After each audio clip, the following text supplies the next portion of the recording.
And it's time for a change!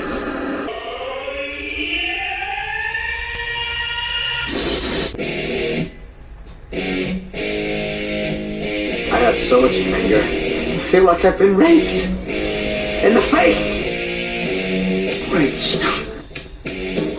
At no point in your rambling were you even close to anything that could be considered a rational thought. I guess you just discovered a new element! This is the element of surprise.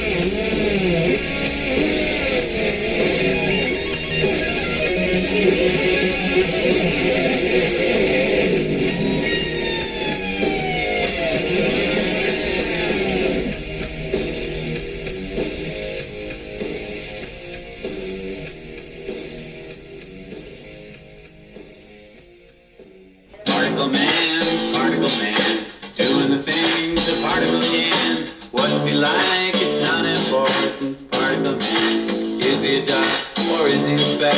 When he's underwater, does he get wet or does the water get him instead? Nobody knows. Particle man.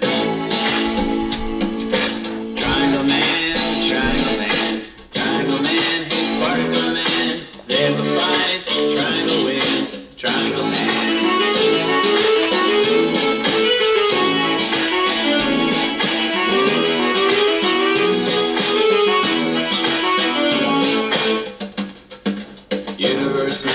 Universe man, size of the entire universe man, usually kind to smaller man, universe man, he's got a watch with a minute hand, millennium hand, and a bee on hand, and when they beat, it's a happy land, powerful man, universe man,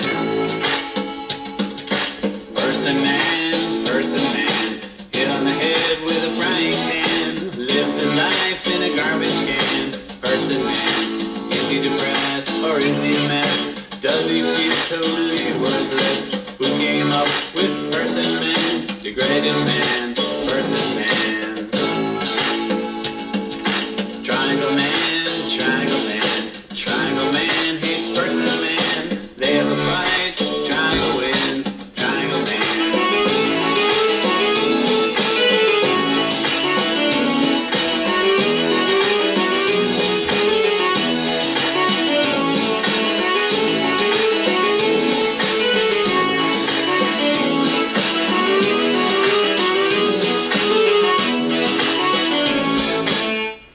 That's why I said to him, you're right. The mirror really does have two faces. Thank you, everybody. Welcome to the Element of Surprise. My name is Chadwick J. Sewitt. It is a new year. It is 2021. Not much has changed. But it is a new year, and, as they say, the show must go on. That particular show is the Element of Surprise, the Mentally Irregular podcast. Welcome. If you're listening to this, then you know where to find us. If not, if maybe a friend told you should check it out, you can go to eosmentallyirregular.podbean.com, hosting site. You can also check out the Facebook page at www.facebook.com/eosmentallyirregular. Okay, so again, we're in a new year. It's 2021. I guess we made it. We made it through 2020. Good job for us. Again, like I said, not much has changed because it's the year later. It's just getting worse. It's a trap. So, that said, that's all I'm going to say about that. I want to get right into it. I have been thinking a lot about video game characters, specifically Mario, Super Mario. And it occurred to me late last night while I was laying in bed trying to allow the sounds of the fan on the floor and the cats purring to help me drift off into dreamland. It occurred to me that Mario, Super Mario, Mario as he's known, first and last name are the same, that let me put it to you this way. I think I've got irrefutable evidence that Mario is a vat-grown super soldier. And I'm going to tell you about it right now. For being the biggest video game celebrity on the planet, there's very little that we actually know about Mario. You know, we don't know who his parents are. We don't know why he dresses like a plumber. You know, or if he is even an actual plumber. We don't know if there's a little Italy in the Mushroom Kingdom. You know, these reasons for massive gaps in his history are simple, basically, but they're pretty hard to swallow. And I'm going to lay it out for you, just toss it out on the table. Here it comes. Mario isn't a man with a man's life. He's a clone. He's a replicant. He's a goddamn vat-born freak. He was grown in a vat. And, you know, now I wouldn't normally accuse the Homelander of Nintendo of being a genetically engineered super soldier without some solid evidence. So, here we go. Exhibit A. The mushrooms. The shrooms. Not only can Mario just stomp on, like, waves of enemies like a one-person anti-Koopa army, it also seems like he can come back from the dead endless times as long as he has a one-up mushroom. You know, now, there are cronies of the Nintendo Deep State, also known as Nintendo DS, that will claim the one-ups are just a gameplay mechanic left over from the days of coin-operated arcade machines. But what if I told you, dear listeners, that instead of you know, them just being a leftover gameplay mechanic, what if I told you that these mushrooms prove a concordance between Mario and several UN, United Nations violations on human cloning? What if I told you that? What would you think? I know what you'd think. Chad, you're clearly out of your mind. You're talking about a video game character who you're now claiming to be a vat-grown super soldier. You might be right there, but observe. You see, according to the European version of Super Smash Bros. For the Nintendo 3DS and the Wii U, one-up mushrooms create, and I'm quoting here, a whole extra version of Mario, making more copies with every power-up. Basically, it's saying that he's storing a copy of himself just in case he needs it. You know, so instead of being born again, Mushroom Jesus is basically simply replaced by an identical copy of himself to continue the fight. It's basically the Clone Wars. Mario might as well have been grown from Jango Fett in a vat on Camino. You know, and that's not the only lore that backs up my unnatural lifespan of Mario theory here. You know, as I've mentioned to friends and random strangers in the past, Miyamoto, the creator of Mario, once claimed that the guy who looks like Ron Jeremy is only about 24 years old.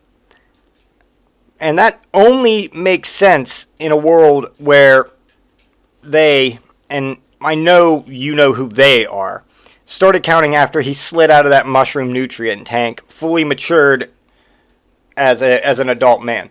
I want you to seriously think about this. Miyamoto is the creator of Super Mario. He says, now I want everybody here to just close your eyes. Close your eyes for a second, and I want you to picture in your head Super Mario. You get the red hat, brown hair, mustache, overalls, red shirt, boots. You got the image in your head? According to the creator, Sensei Miyamoto, he is 25 years old. That doesn't make fucking sense. That doesn't hold water. I'm sorry, sir. That doesn't fucking land. You know? So, that just further proves that he is, the only way that could be true is, again, if they started counting his lifespan from the moment he was, just ejected from the cloning process as a fully matured man ready to jump on turtles. So, I know at this point, you're probably following along. You're like, wait a minute. you know what, Chad, you might be onto something here, or you might be ludicrously insane. Well, alright, if lore dumps aren't enough to convince you that you're being lied to by the Nintendo DS, how about some literal physical evidence? At which point I now present Exhibit B, and that is Beach Bod Mario. So, in the past few years, we've been treated several times to Mario in swim trunks, just bare-chested. And apart from, the glaring absence of curly M-shaped chest hair, and maybe a gold medallion of some sort, Mario has another key feature that he's missing. He's not missing nipples. Those are very fucking obvious. But he is missing a belly button. And as we all know from science fiction, having no belly button is a clear sign that you're a clone, and you were raised in a test tube. And before any of you come at me and protest by claiming that this might simply be a thing all Mushroom Kingdom humans lack, like proportionally sized heads, you're wrong. You're wrong, and I'm going to prove it. Because if you play Mario and Sonic at the Olympic Games Tokyo 2020, Princess Peach and Rosalina both wear crop tops whenever they are running the hurdles, and you can clearly see that they have a human belly button. Whereas Mario, Luigi, Wario, Waluigi, they do not. Now, this also explains all the versions of the plumbers in the Mario Extended Universe that I just mentioned. What about Baby Mario? And what about Wario and Waluigi? Well, Wario and Waluigi are obviously rejected, malformed clones of the Mario Brothers. Copies of copies whose minds and bodies are just irrevocably scrambled. A dangerous process as highlighted in the 1996 documentary Multiplicity. Now, between the mushroom cloning and the lack of umbilical cord scarring, it is obvious that Mario didn't just enter the world as a hapless plumber trying to do the right thing. Whether he was created by a mad Italian warlock or some of the Mushroom Kingdom's top geneticists, Mario is absolutely a genetically engineered super soldier built for only one mission. And that mission is to just march Terminator style from castle to castle, find and protect the princess. There's every spiky shell piercing his skull or hammer that shatters his ribcage. A new Mario then awakens from its tube and is thrust out to where the previous Mario has died. That's just a sad thing to me, because as the Marios continue to do this, be it Mario, Luigi Mario, or any of his other abhorrent clones, they all awaken just ready to do their job. They're unaware that they have already died 1,000 deaths and will die 1,000 more. And all those collected stars will be lost in time like tears in the rain, ladies and gentlemen. And yes, I did end that with the part of the Roy Batty speech from fucking Blade Runner. So if you enjoy that, then you're welcome. Okay, so let's take a gander here. What else do I want to tell you? Oh yeah, let's see. So we are only 18 days into the new year, and as I said earlier, things are still terrible. And maybe that makes you want to go crawl into a hole. And, just go crawl into a hole and be sad. And maybe you want that particular hole to be a mouth-shaped hole that is attached to a large purple pocket monster with glowing red eyes. Or, let me put it to you like this. Have you ever asked yourself, aloud, in public, I wonder what sleeping on a Pokemon's tongue with my head jammed into its mouth would be like? Yeah, me either. But they made a way for us to do it anyway. And that is the Gengar Pokemon Pillow. And I highly, highly recommend that all of you listening look that up, because it's a real thing. So the Pokemon Company has announced the perfect piece of Pokemon merchandise for any true Pokemon fan. And it is called the Gengar Pokemon Pillow, or Gengar Cushion, which is shaped to be like the Pokemon Gengar. Now, it has a space for you to rest your head right inside his mouth, which I'm assuming is literally a portal to hell. And this is after a pink cushiony pillow, that is his tongue, rolls out of his mouth for 5.5 feet along the floor. So, for me at least, I can use a little bit of tongue to cover my toes, because I'm only 5'8", so with my head in his mouth, I could overlap that a little bit and cover my feet.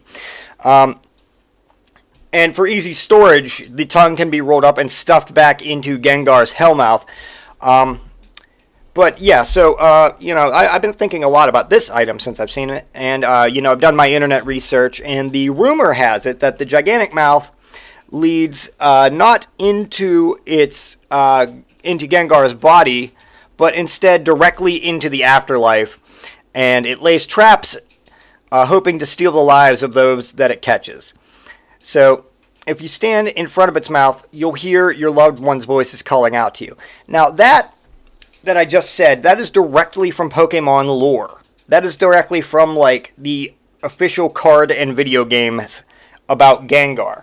His mouth doesn't go into his body, it goes directly to the afterlife. I'm going to say that again. If you go into Gengar's mouth, it goes directly into the afterlife, where it has previously laid traps in its own mouth, hoping to kill you. And then if you stand in front of its mouth and it opens its mouth at you, you can hear the cries of your deceased loved ones calling out to you. Now, again, according to Pokemon lore, the other thing about Gengar is that Gengar was once a human. In the game Pokemon Moon, Gengar's Pokedex entry talks about the creepy cutie's little desires for a traveling companion, which is what it's trying to do by taking other human lives. It secretly is desperate for companionship. So, that said, I really want you to really think about this if you purchase the Gengar Pillow, because you're literally, if you follow Pokemon lore, you're sticking your head into the afterlife and curling up on its gigantic tongue and just waiting for death's cold embrace. But it's still something that you can get. You can go purchase it online. The Gengar Pokemon Pillow. I think I know more than a few who'd actually crawl into Gengar's warm abyss. Also, one thing I've noticed about this is that the internet is very, very intrigued by the prospect of people making memes and fan art out of this piece of merchandise. There's a photo of it. They show you various, if you go to the web page, there's a photo of the Gengar Pokemon Pillow, and then it shows you a gentleman using the Gengar Pokemon Pillow and sleeping in various positions, one of which is just, kneeled down with, the Gengar on a chair. And he's just kneeled down in front of the chair and just sticks his head into Gengar's mouth. I'm assuming that is it's hypnotized you into worshipping it and then doing its bidding pose. But, they're fucking hysterical to look at. But there is a lot of fan art that people have made in just the few weeks since this has been, released. That is just hey, here are cats sticking their heads into Gengar's mouth. Oh, here's Bruce Willis is as John McClane from Die Hard sticking his head into Gengar's mouth. Oh, here's the cast of Harry Potter sticking their head into Gengar's mouth. And this is all over the fucking net. So, needless to say, what the fuck? But yeah, go check it out. Let's all buy ourselves a Gengar Pokemon Pillow, and maybe it's like FaceTime in there. Maybe you everybody that sticks their head into Gengar's dark hellmouth can communicate with one another, because we're all now, at least our heads is in the afterlife. I don't care if it's a plush pillow or a crocodile. I've got a real personal issue with sticking my head inside of the mouth of something that's, wants me to. If it's oh, don't worry, you'll be safe, you can get the best rest of your life, just put your head in my mouth. No. Pass. Hard pass. Matter of fact, ask yourselves that.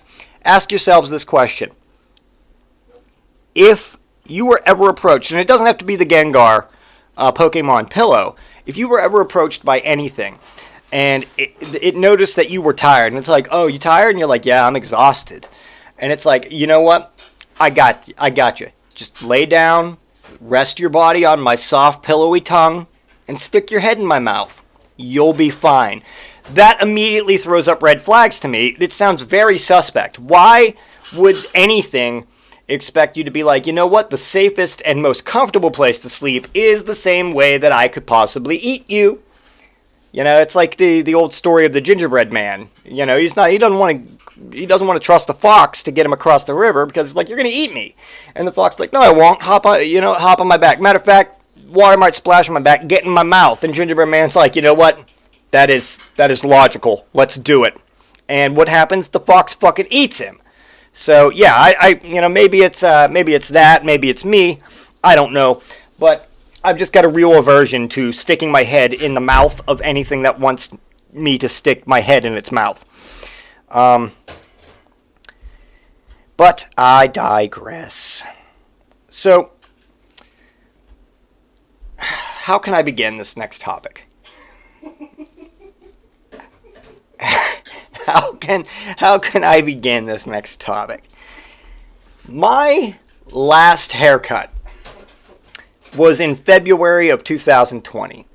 So, in little less than a month, I will have gone a year without getting a single hair on my head trimmed. And it's been a long time since I've done that. But, and it makes sense, what with COVID and all that. So, I haven't gotten a haircut in almost a year. And the same could have been said for my son. Until recently. So, my mother, and I love her to death. This is in no way, shape, or form her fault.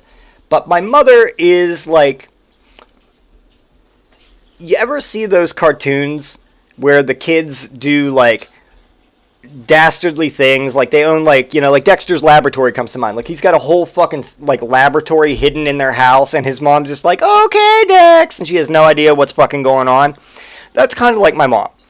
So, she convinced my son that it was time for a trim. And admittedly, it was. He was past the point of needing a trim, but, he's also 9, and getting a kid to sit still for a regular haircut is almost impossible, but with people wearing masks and for being like, put your mask on here, let me take it off this year, that's like poking the bear. So it's like, yeah, no, you can wait. You can wait. So my mom convinces him to get a trim. And, maybe she calls one of her 2 sisters who are, professionally licensed, hair cutting people, stylists, I guess is the word I'm looking for, with over 25 years experience. No. Maybe she takes him down to like Supercuts where we usually get our haircuts and they know him and know how to cut his hair. No. She takes him to Smart Styles in Walmart. In the Delmont Walmart. And okay, so before I continue, I am going to say this. Many of you out there are going to be like, yeah, so I see people getting their haircut in there all the time. And you're right. They do. I see people coming in and out of there all the time. Hold up, Jack. Whoa, boss. Let's slow your roll. Hold up. For those of you that don't know, Smart Styles at Walmart only offers one hairstyle. And it doesn't matter if you're male, female, if you're 2 or 102, if you're white, black, green, red, or yellow. It doesn't fucking matter. They only offer one haircut, and that haircut is the Dudley. Chad, that sounds interesting. What's the Dudley? Well, let me familiarize you.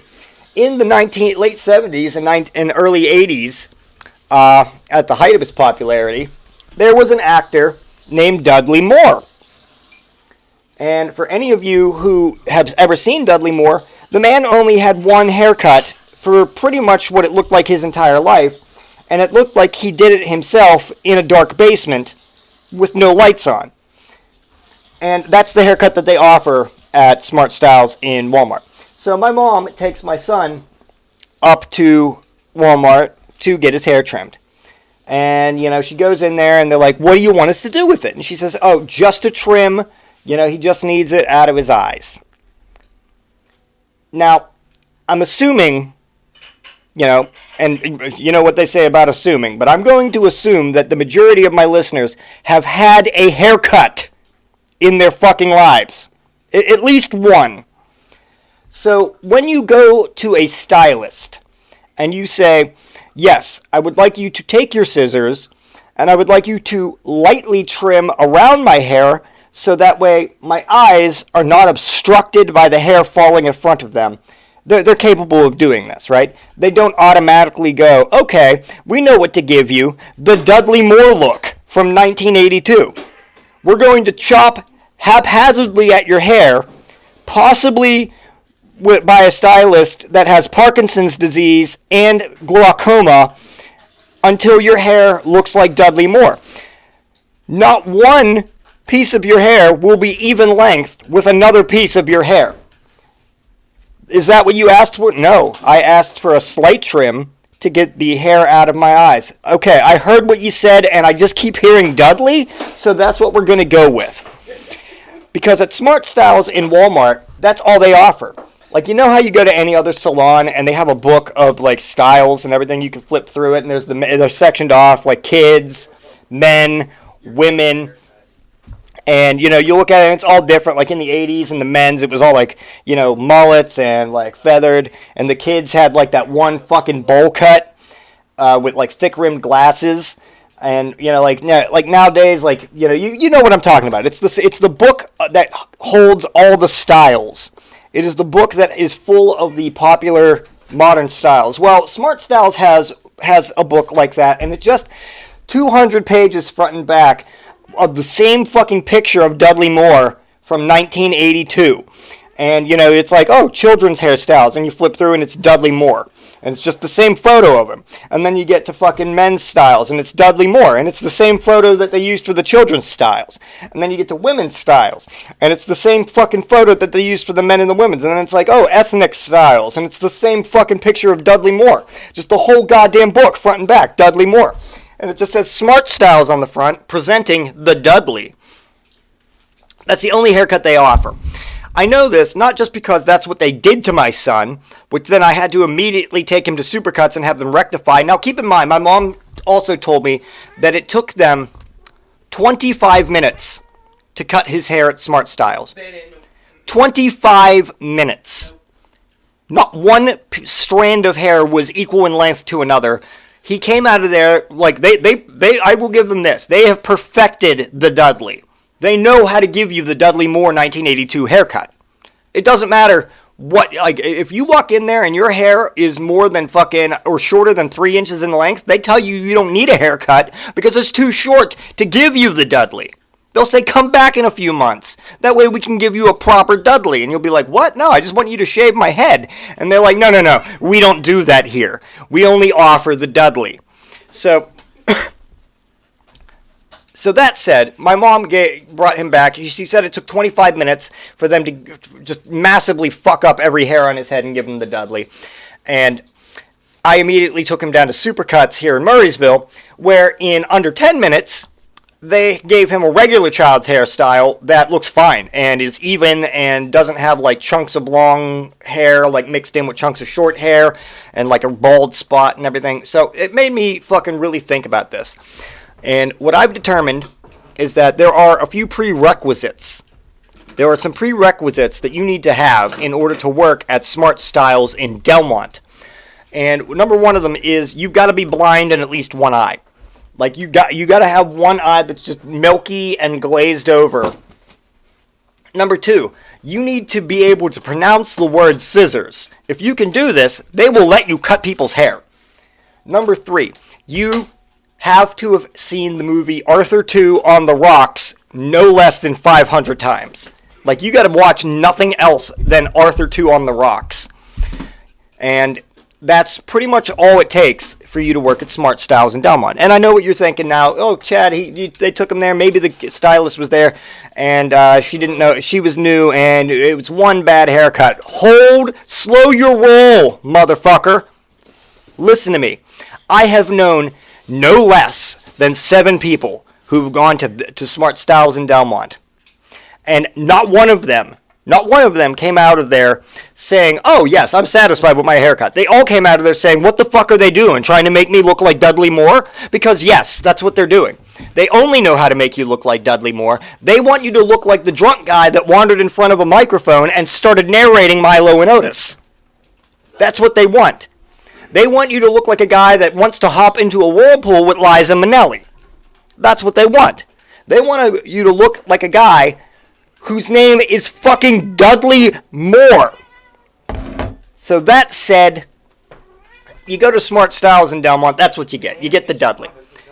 You don't get anything but the Dudley. That's what they offer you. Matter of fact, I'm going to make them. Here's what I'm going to do. I'm going to go, because I can do this all in Walmart in one fucking trip. I'm going to get a picture of Dudley Moore.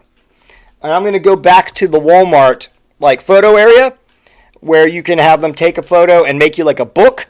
I'm going to have them make me like a full book of just that photo, front and back. And on the front of the book, I just want it to say, the Dudley, exclusively at Smart Styles. And then I'm going to take it back up to the front of the Walmart, to Smart Styles, and I'm going to give it to them. I'll be like, here. And they'll say, what's this for? I'll be like, this is for you guys. So that way your customers can have something to look at and something to choose from. And they'll look through it.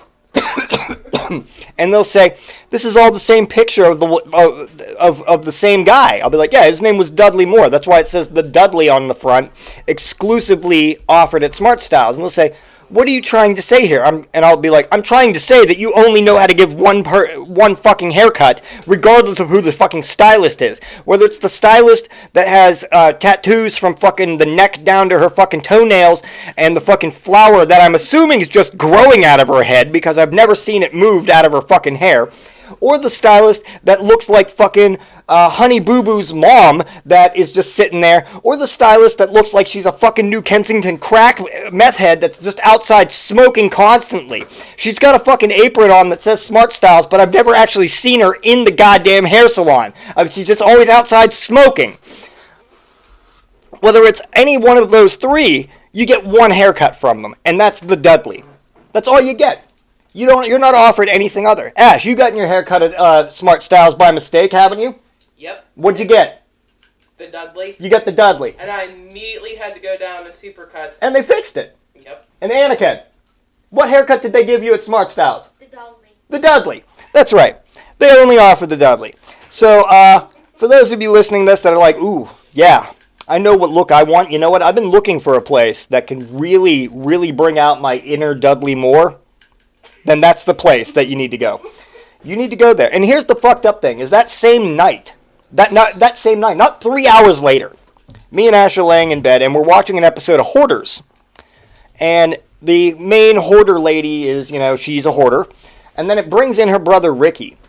And guess what fucking haircut he got? The fucking Dudley. And I look at Ash, I go, this guy got his haircut at Smart Styles, didn't he? And from there, the rest of the episode I missed because me and Ash just were talking about every time. I hope they show Ricky again. Oh, they can't show Ricky today. He's not there to help his sister clean out her or help her with her hoarding problem. He's on his way down to Walmart to get his Dudley touched up at Smart Styles. He has an appointment there every 3 days, so that way things don't get out of hand with the Dudley. Jesus fucking Christ. That's right, Bouse. I heard you. No, Bouse, you're not getting the Dudley. Come here. Come to me, Bouse. Oh, Bouse.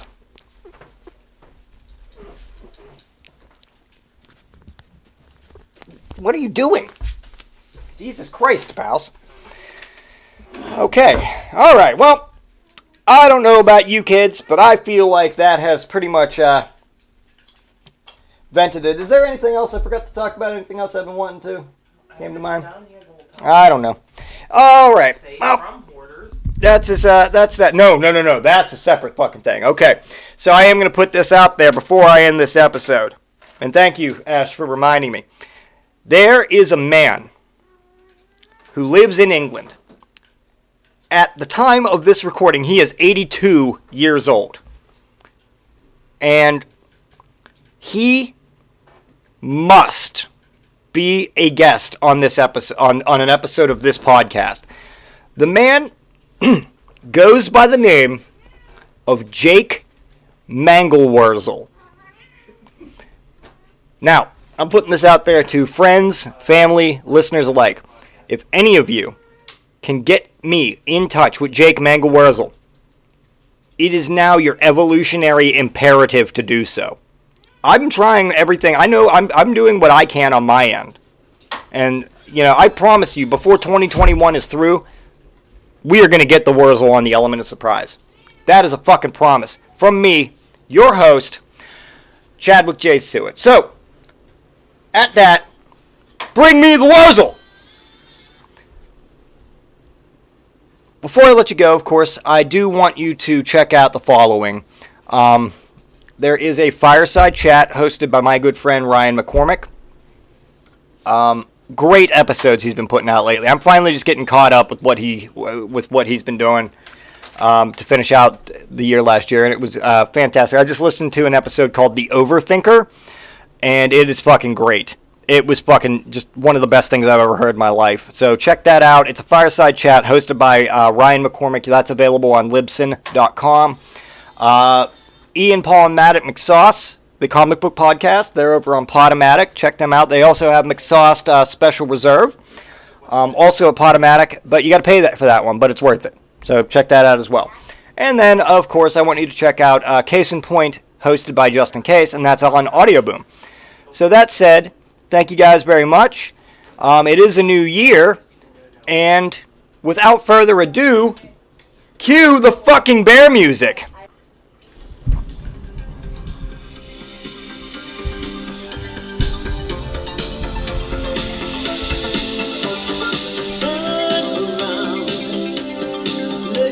You see in the face, the mirror of your dream. Make believe I'm everywhere, getting in the light. Listen on the pages is the answer to a never-ending story.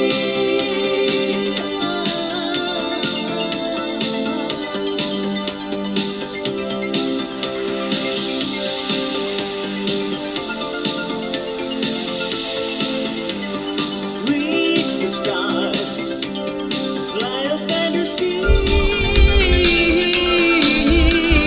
dream a dream, and what you see will be. Lives that keep their secrets will unfold behind the clouds. There upon the rainbow is the answer to a never-ending story.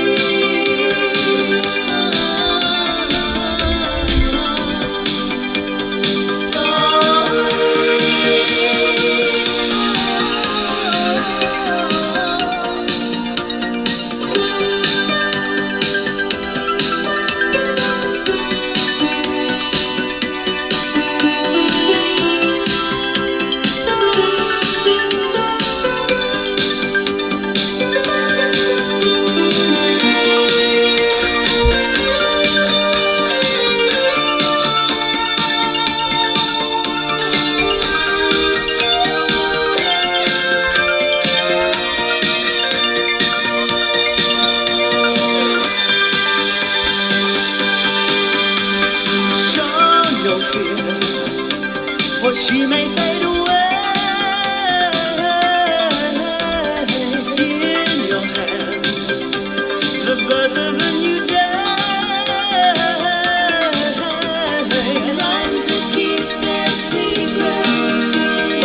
me, it's a baby.